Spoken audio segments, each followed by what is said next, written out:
Ղազարյան, օրինակ, եթե այս հանդիպման օրակարգը թեման այլ հարց լիներ, ոչ Նիկոլ Փաշինյանին անվստահություն հայտնելու հարցը, հնարավոր համարում եք, որ դες կարող էին անցնել։ Բայց ես ասել եմ, որ ուրիշ հարցեր լանելու։ Ասել եմ այլ հարցեր լանել։ Օրինակ, ինձ հետաքրում է Ռուբեն Ռուբինյանի կարգավիճակը Հայաստանի Հանրապետության եւ Արցախի Հանրապետության միջխորհրդարանական հանձնաժողովի կազմում, այդ հանձնաժողովի անդամ է։ Ինձ հետաքրքիր է ինքը որպես այդ հանձնաժողովի անդամ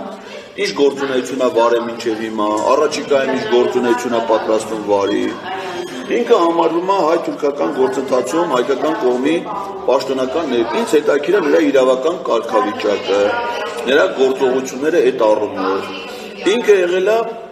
16 թվականի մայիսին Արցախի պաշտպանության բանակում ՔՊ-ի կամավորական ջոկատի անդամ Մարտակերտի շրջանում ՊՊ զորամասերից մեկում իրականացրել է մարտական առաջադրանք զենքով հայկական բանակի զինվորական համազգեստով։ Ես ուրեմն մանրամիտների ինչ կարգավիճակում ա եղել,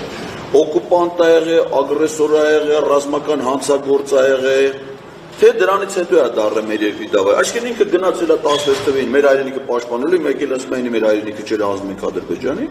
Նրա այդ մոտեցումները ինձ հետաքրքիր, այսինքն բացի անվստահության գործընթացից, կոնկրետ իրանից նաև այս հարցերի պատասխանն է հետաքրքիր։ Ընդ որում ես ոնց որ հիմա եմ ասում, նախապես եմ բարձրացնել, որ քանի որ իմ կարծիքով ինքը ամենայն հավանականությամբ չունի այս հարցերի խելամիտ պատասխան։ Ես իրան ոչ թե վիրավորում եմ, ոչ թե ծեծում եմ, ոչ թե անարգում եմ, ոչ մի բան։ Այլ ընդամենը այս հարցերն անում են մամուլի առաջ ինքը պետք է այդ հարցերի պատասխանները տա։ Եթե չունի այդ հարցերի պատասխանները, ինքը չի կարա լինի իմ եւ մեր ողջ ժողովրդի ներկայացուցիչ, որովհետեւ սահմանադրությամբ յուրաքանչյուր պատգամավոր ներկայացնում է ողջ ժողովրդին։ Եվ ես լինելով այս ժողովրդի մի մասնիկը, անհանդուրժողական վերաբերյալ ես չեմ կարող հանդուրժել մի մարդու, որը ինձ ներկայացնի իմ երկրի խորհրդարանում, ունենալով այսպիսի կեցվածք, այդպիսի անպատասխանատու կարգավիճակ։ Մեր խորհրդարանում պետք է ներկայացնել մեր ժողովրդի լավագույն ներկայացուցիչները։